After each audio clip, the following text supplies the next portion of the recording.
it's assembled.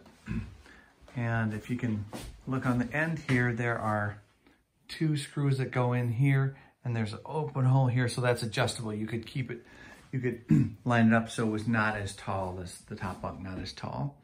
So there's gonna be 2 of these screws in here, 2 in each of the 4 corners, so there's 8 screws altogether that, for the top bunk, and the same thing down here.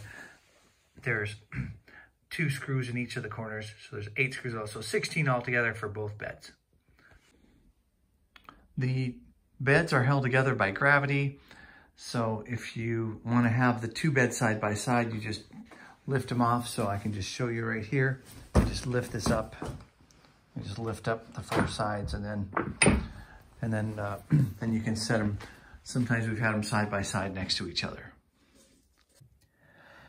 One other part I forgot to mention is that there are these things, and they go in here in these little holes.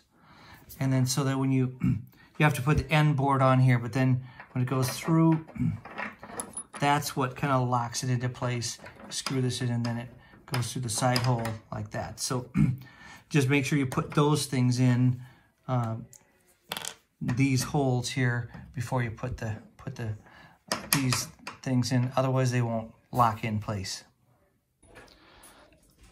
This is a safety railing that goes on usually the top bunk, and so you have to unscrew these things to get that off. There's a screw down there, and the screw down there you can see.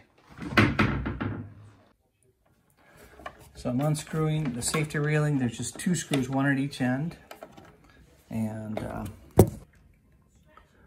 once you have the safety railing screwed out most of the way, you can just lift this up, and then it just lifts off.